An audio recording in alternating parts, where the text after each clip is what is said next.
Rumah Pak Johan, kediaman pasangan Bu Meli dan Pak Johan. Riko terbangun tepat di jam 12:15 malam. Dia kemudian keluar kamar dengan tujuan mengecek kamar ibunya. Namun baru saja dia melangkahkan kakinya keluar kamar, Riko mendapati sosok Susan yang penuh dengan darah dan ikatan tali. "Riko, tolong!" ucap sosok itu sambil mengarahkan tangannya ke arah Riko. Raut wajah Riko berubah. "Susan!" teriak Riko. Ketika dirinya hendak menuju Susan, sosok Susan telah hilang terlebih dahulu. Riko memanggil-manggil namanya hingga berulang kali. "Susan, kamu di mana?" teriak Riko. Riko menggeledah seluruh ruangan yang berada di rumahnya. Namun tetap saja, sosok Susan tidak ditemukan. "Susan, Susan, kamu di mana?" teriak Riko. Akhirnya Bu Meli keluar dari kamarnya dan mendapati Riko sedang menangis. "Riko?" tanya Bu Meli. Riko menghadapkan wajahnya ke arah suara yang dikenalinya itu. Iya mah," ucap Riko sambil menghadapkan wajahnya ke arah Bu Meli. "Kamu kenapa nak?" tanya Bu Meli. Riko terkejut ketika mendapati tubuh ibunya penuh dengan sayatan pisau. "Kamu kenapa Riko?" tanya Bu Meli. "Mama!" teriak Riko sambil berlari ke arah ibunya. Bu Meli keheranan apa yang sedang terjadi dengan Riko. "Kamu kenapa?"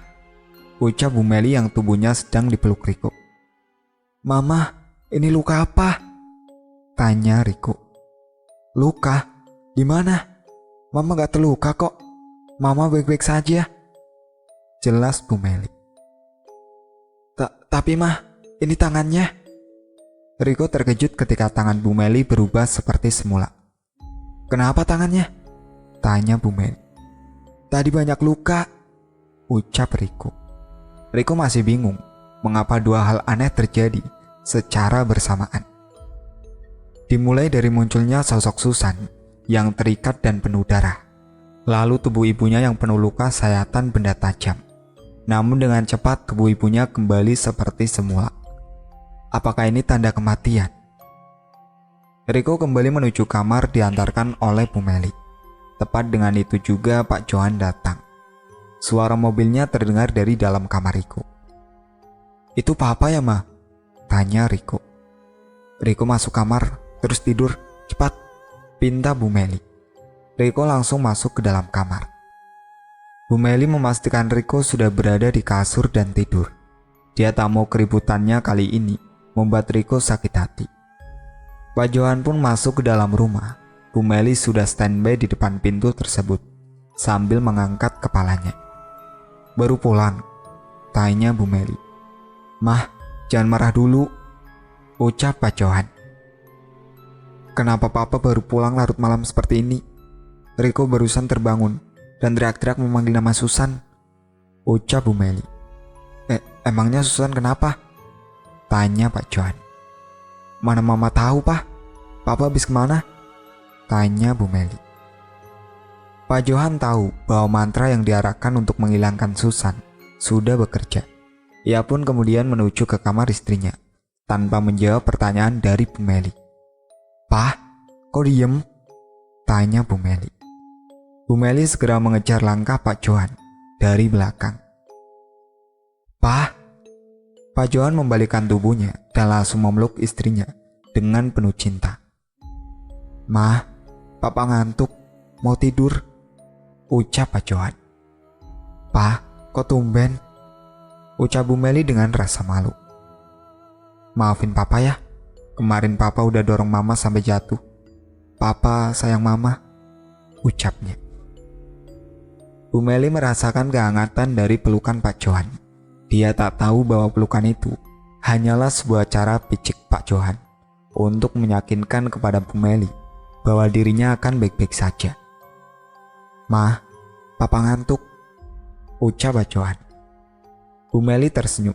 Pak Johan pun ditarik oleh Bu Meli menuju kamar. Di dalam kamar, Pak Johan langsung tertidur. Bu Meli sangat memahami suaminya yang tampak kelelahan. Namun itu hanyalah akal-akalan Pak Johan saja. Sebelum istrinya tertidur, Pak Johan telah memperkirakan bahwa istrinya akan pergi ke kamar mandi terlebih dahulu. Kesempatan itu digunakan oleh Pak Johan dengan cara menyembunyikan buhul di bawah bantal istrinya.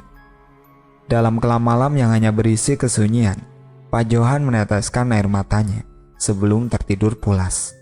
Dia tega melakukan itu karena telah melakukan situasi terburuknya akibat perselingkuhannya dengan seorang wanita bernama Indri. Hasratnya untuk kembali lagi kepada kebenaran tertutup rapat dengan bisikan iblis lewat wanita bernama Indri. Tak pernah terfikirkan akan resiko ke depannya yang telah dilakukan oleh Pak Johan selama dia melakukan perbuatan jahatnya itu. Tepat di pukul 2 dini hari, santet itu bekerja dengan mulusnya. Awalnya Bu Meli merasakan sesak nafas. Dia mencoba membangunkan Pak Johan, namun Pak Johan berpura-pura untuk tidak meladeninya. Pak Johan menahan diri agar tidak terbangun dan terus menutup hati serta naluri kemanusiaannya. Hal ini dikarenakan santet itu telah sepenuhnya menyerang Bu Meli. Lambat laun, suara rintihan Bu Meli menjadi suara sunyi. Bu Meli tewas karena santet itu. Berita tentang tewasnya Bu Meli ini menimbulkan pertanyaan besar bagi tetangga sekitarnya. Banyak yang menilai kematian Bu Meli adalah karena ulah Pak Johan. Namun polisi tak menemukan tanda-tanda kekerasan. Permintaan otopsi pun dijalankan untuk memecahkan permasalahan. Namun survei membuktikan bahwa kematian Bu Meli disebabkan oleh penyakit asma yang dideritanya selama berpuluh-puluh tahun. Sangat aneh memang, namun inilah hal yang tak bisa dinalar oleh pandangan manusia. Riko tak bisa menerima dengan leluasa akan kematian ibunya. Dia tak begitu yakin akan kematian ibunya dikarenakan penyakit asma yang dideritanya. Para pelayat yang menemani Riko merasa iba. Pasalnya sebelum kematian Bu Meli, mereka sering mendengar keributan yang biasa terjadi antara Pak Johan dan Bu Meli. Mental Riko menjadi sangat memprihatinkan.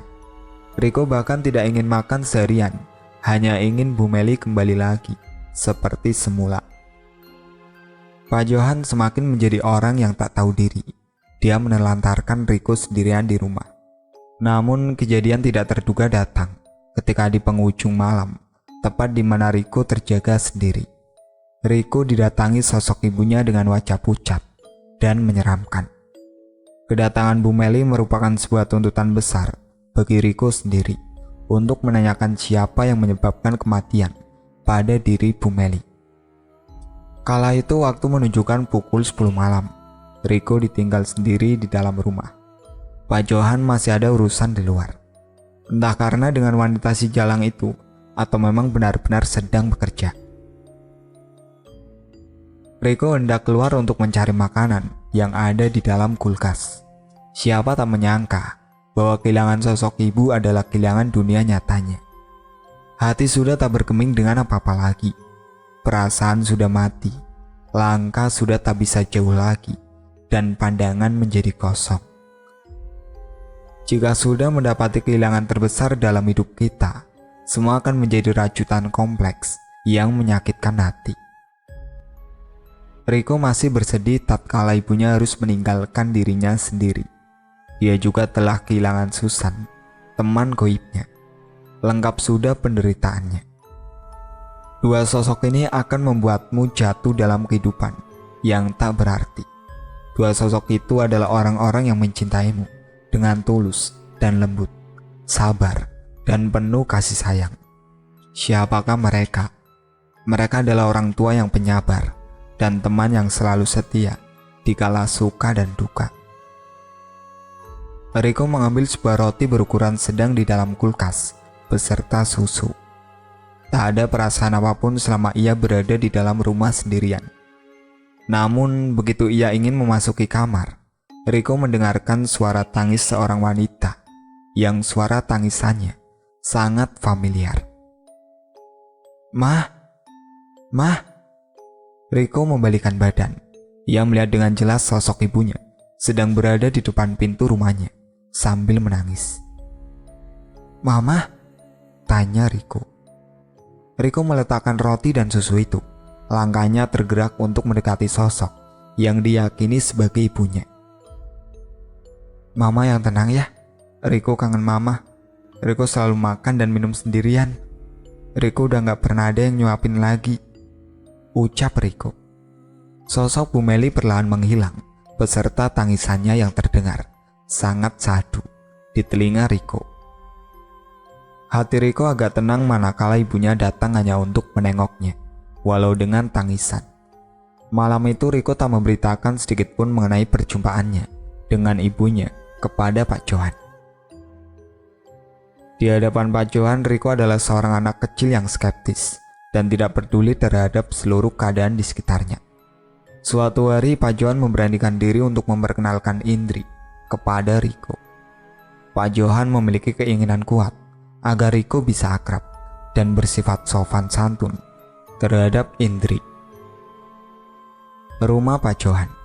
"Selamat pagi anak ganteng. Lagi ngapain?" tanya Indri kepada Riko yang sedang menggambar sebuah rumah kosong dengan dua sosok yang berdiri tegak di depan rumah tersebut. "Gambar," ucap Riko dengan kencang. "Oh, gambar. Boleh tante lihat gambarnya?" Riko menyerahkan buku gambar itu kepada Indri. Indri tersenyum manis pada Riko.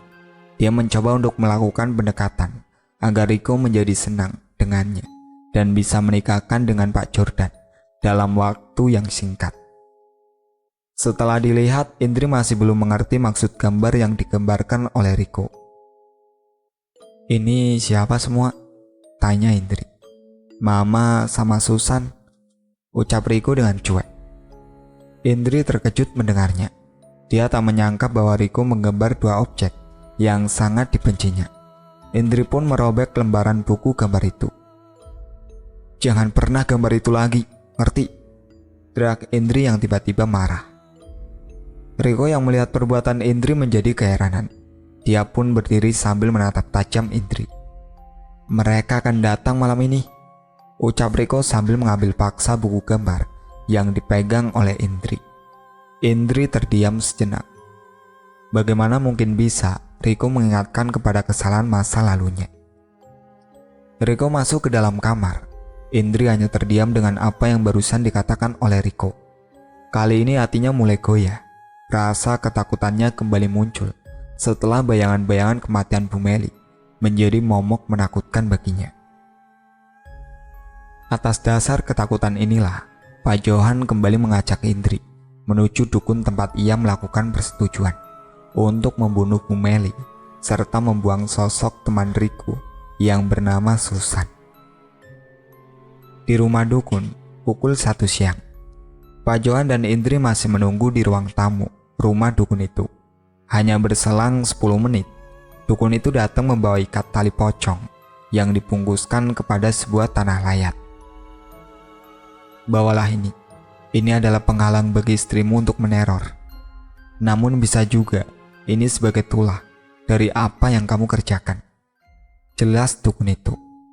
Indri menerima bungkusan itu. Bentuknya seperti boneka yang diselimuti kain kafan dengan ujungnya yang diikatkan oleh tali pocong. "Apa tulah terbesar jika ini gagal?" tanya Pak Johan. "Kamu bisa saja gila," ucap dukun itu. "Lalu bagaimana denganku?" tanya Indri. "Resiko terkecilnya adalah sakit. Resiko terbesarnya adalah kematian," jelas dukun itu. Pak Johan dan Indri saling menatap. "Bagaimana bisa tulah itu mengenai kami, padahal kita yang melakukannya?" tanya Pak Johan. "Kau tahu, dendam istrimu mulai terasa di setiap malam di tempat ini. Hampir tiap saat dia mendatangi tempat ini dengan tatapan yang mengerikan." Ternyata bukan hanya Pak Johan dan Indri yang merasakan teror itu.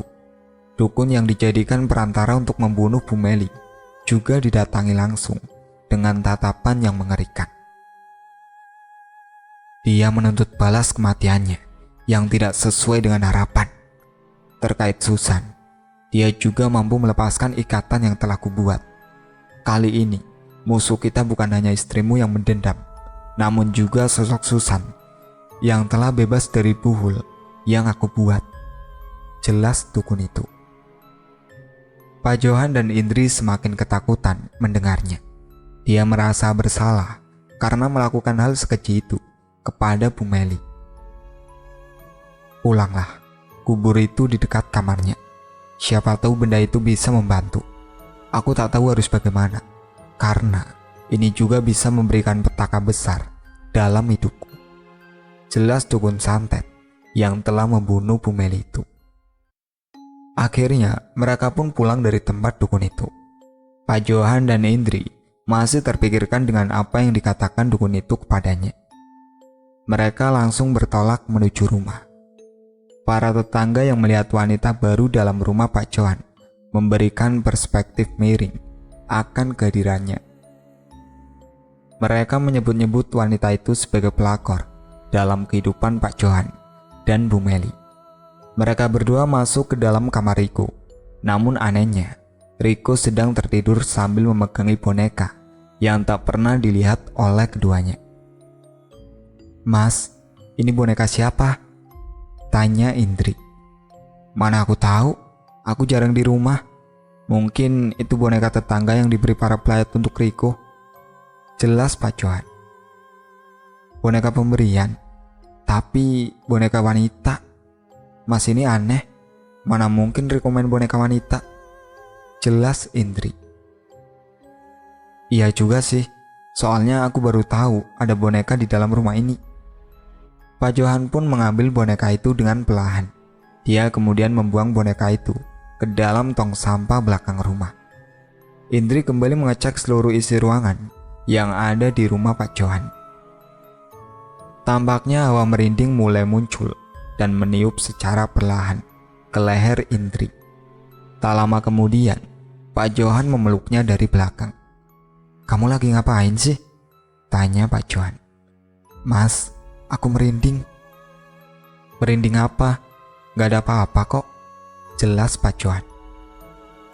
"Semenjak rencana pembunuhan dan pengikatan kedua penghalang kita, aku jadi semakin tidak tenang. Apa benar yang dikatakan oleh Riko?" tanya Indri. Tiba-tiba dari arah depan suara Riko bergema kencang. "Riko pulang!"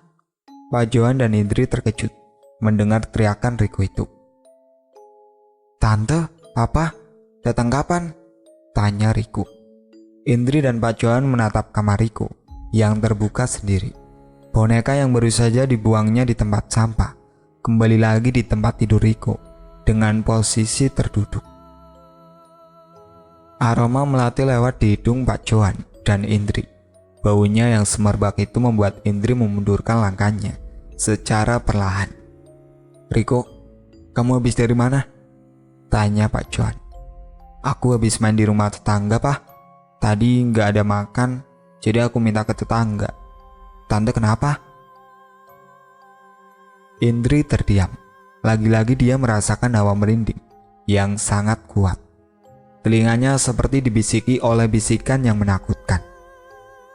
"Mas, aku mau pulang," ucap Indri. Pak Johan mendekati Indri. "Kamu lupa dengan tugas kita. Tinggal selangkah lagi di..." "Susan?" tanya Riko.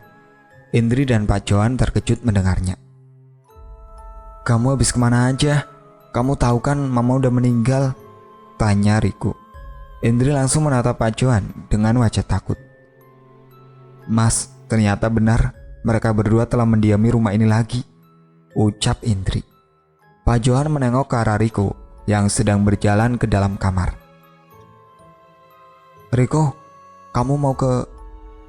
Pintu itu tertutup kencang setelah Riko masuk ke dalam kamarnya. Pak Johan dan Indri kaget mendengar suara pintu yang tertutup dengan kencang itu, seperti tepat di samping telinga. "Mas, mau kemana?" tanya Indri. Pak Johan berjalan pelan ke arah kamar Riko. Dia menempelkan telinganya ke daun pintu kamar Riko. Samar-samar Pak Johan mendengarkan sebuah percakapan aneh Riko. Semakin mendekat, suara itu semakin menghilang. Pak Johan mencoba untuk menempelkan telinganya lebih rapat ke daun pintu. Namun yang didengarkannya berbeda seperti yang awal. Pak Johan mendengar nada bicara Riko menjadi berbeda. Dasar pembunuh. Telinga Pak Johan berdenging dengan keras, sampai-sampai ia harus menutup kedua telinganya. Mas, kenapa? Kursi dan meja makan bergeser dengan sendirinya. Indri terkejut melihat itu. Mas, teriak Indri dengan wajah ketakutan. Seluruh pintu rumah tertutup rapat. Lampu bergoyang-goyang dengan sendirinya. Indri sempat berteriak ketakutan dan mencoba menghampiri Pak Johan. Namun seperti ada sesuatu yang menariknya dari belakang. Kedua kaki Indri terasa berat untuk melangkah. Ketika dirinya melihat ke arah bawah kedua kakinya, Indri terkejut melihat sosok anak perempuan kecil dengan mata yang menghitam sedang tersenyum ke arah Indri. Ah! Indri berteriak kencang. Namun karena dia merasa shock, tubuh Indri terjatuh dan kepalanya terbentur lantai. Indri pingsan dengan darah segar membasahi lantai. Pak Johan yang melihat Indri telah bersimbah darah di lantai. Kedua tangan Pak Johan memegang suatu cairan yang kental dan terasa amis untuk dihirup. Ia pun memperlihatkan kedua tangannya secara sekejap. Kedua tangan Pak Johan penuh dengan darah. Pandangan Pak Johan menjadi kabur. Pikirannya seperti dibawa terbang oleh sesuatu. Pak Johan tak bisa menahan tubuhnya dan kemudian terjatuh menyusul Indri di lantai. Keduanya diketahui pingsan dan tak sadarkan diri. Hingga tersadarnya Riko melihat keduanya telah penuh dengan darah dan memberitahunya kepada tetangga di sekitaran rumahnya. Keduanya dialirkan ke rumah sakit untuk diberikan pertolongan. Namun sayang, Pak Johan harus melewati masa-masa kritis dan penuh tantangan. Atas prakarsa dari Ustadz setempat, Riko pun disuruh untuk memaafkan kesalahan Pak Johan atas dosa yang telah dilakukannya. Riko hanya bisa menangis. Dia tak ingin kehilangan orang tuanya lagi di saat masa-masa kritisnya yang belum usai. Dengan berat, Riko pun memaafkan keduanya. Namun sebagai gantinya, Indri harus keluar dari tempatnya. Riko meminta kepada Ustadz untuk menutup mata batinnya dan mendoakan ibunya yang belum tenang. Permintaan Riko dikabulkan. Kedua mata batin Riko ditutup dengan sempurna. Dan ikatan dirinya dengan Susan terputus dengan sekejap.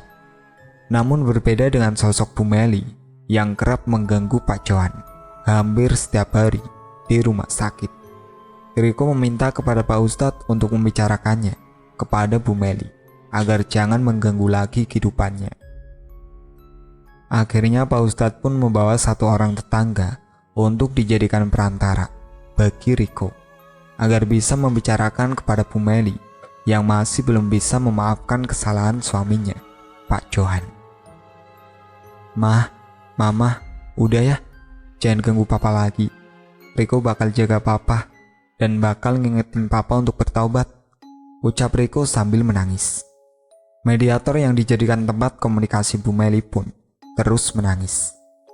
Sepertinya ikatan Bu Meli masih terikat kuat dalam batin Riko. Jauh lebih dari itu, mediator itu mengelus-elus rambut Riko. Mah, Riko janji untuk doain Mama tiap habis sholat. Riko janji untuk ajak Papa sholat dan ngaji. Mama yang tenang ya. Mama kembali ya. Mediator yang disebut-sebut sebagai Bu Meli itu menangis dengan terseduh-seduh melihat Riko berkata seperti itu. Riko kemudian memeluk mediator itu dan mengatakan, Riko sayang Mama. Riko tahu Mama marah, tapi Riko nggak mau Mama nggak tenang. Riko mau jadi anak soleh mah. Riko mau doain Mama dan Papa terus biar kita bisa ke surga bareng-bareng. Riko udah gede mah. Riko bisa makan sendiri, nyuci baju sendiri, nyuci piring sendiri. Dan Riko selalu ingat perkataan Mama untuk tidak tidur malam. Mama pulang ya. Mama yang tenang ya. Suasana di rumah sakit menjadi pecah. Para tetangga yang melihat kedewasaan Riko menjadi merasa iba. Anak sekecil Riko telah ditempa dengan berbagai masalah dan kedewasaan berdasarkan pengalamannya. Atas pengakuan Riko tersebut, akhirnya Bu Meli tidak mengganggu lagi. Selama beberapa hari Pak Johan tergeletak di rumah sakit dan Riko selalu membacakan ayat-ayat Al-Quran yang dihafalnya. Terkadang dia azan dengan sendirinya untuk meminta kesembuhan bagi papanya. Para penghuni rumah sakit terenyuh melihat tingkah Riko yang mengganggu hatinya. Namun hal itu membuahkan hasil. Pak Johan secara ajaib sembuh dan normal kembali. Keduanya saling memeluk satu sama lain dan mencoba untuk kembali hidup dengan sebaik-baiknya. Pak Johan bertaubat dengan penuh penyesalan. Dia janji untuk menjaga Riko dan membesarkan Riko dengan sebaik-baiknya. Cerita ini diangkat oleh narasumber lewat DM dan mencoba untuk saya publikasikan sebagai bahan pembelajaran kepada seluruh orang tua. Anak merupakan sebuah titipan dan sebuah rezeki bagi kedua orang tuanya. Anak juga penentu keberhasilan kehidupan orang tua.